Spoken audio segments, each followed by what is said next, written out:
Évaluer les acquis et discuter des défis et perspectives pour la jouissance des droits des personnes atteintes d'albinisme au Burkina, c'est l'objectif premier de cette conférence publique, organisée ce 13 juin 2024 par l'Association des femmes albinos du Burkina en collaboration avec la Fondation Slamazone.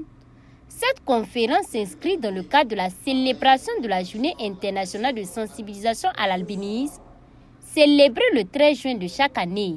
Il s'est agi donc ici pour ces acteurs soucieux des questions d'inclusion sociale des personnes atteintes d'albinisme, de présenter et analyser les progrès réalisés au Burkina, notamment en ce qui concerne la santé des personnes atteintes d'albinisme, leur éducation, leurs droits et de sensibiliser l'opinion publique sur ces droits à travers plusieurs communications.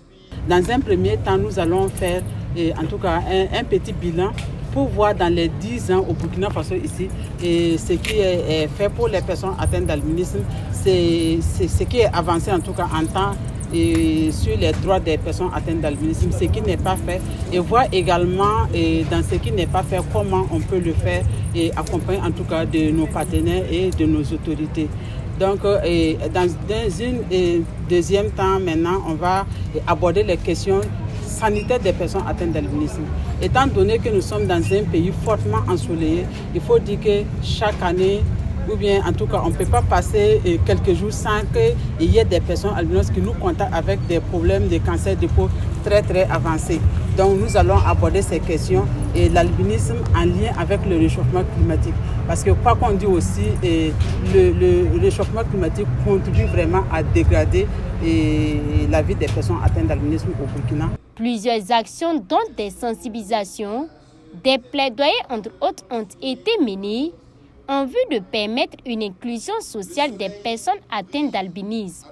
Même si de nombreux progrès ont été réalisés, il reste cependant encore des défis à relever, selon le directeur général de la solidarité et de l'action humanitaire, venu représenter la ministre en charge de la solidarité, présidente de la cérémonie. Nous devons intensifier nos efforts pour garantir que les personnes atteintes d'albinisme aient accès à des soins de santé plus appropriés, à l'éducation, à des opportunités économiques. Nous devons également lutter contre les préjugés et les superstitions qui alimentent la discrimination et la violence envers ces personnes. En tant que société, il est de notre devoir de créer un environnement où chacun se sent en sécurité et valorisé. 10 ans de la Journée internationale de sensibilisation à l'albinisme, impact sur les communautés locales et internationales, c'est le thème retenu pour la célébration de cette journée. Un thème qui interpelle plus d'un, a laissé entendre la représentante du Haut Commissariat des Nations Unies aux droits de l'homme au Burkina. Ce thème nous invite, premièrement, à célébrer les progrès réalisés avec un engagement renouvelé pour l'avenir.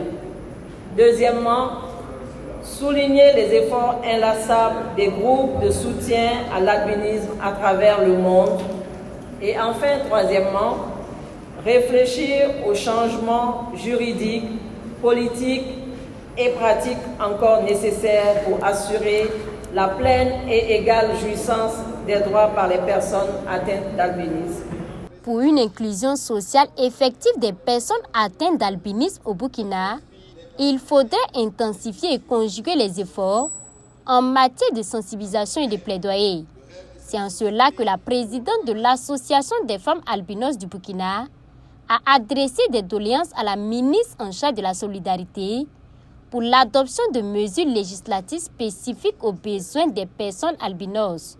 Une nuit culturelle qui se tiendra ce 14 juin viendra refermer les portes de cette édition de la semaine de sensibilisation à l'albinisme.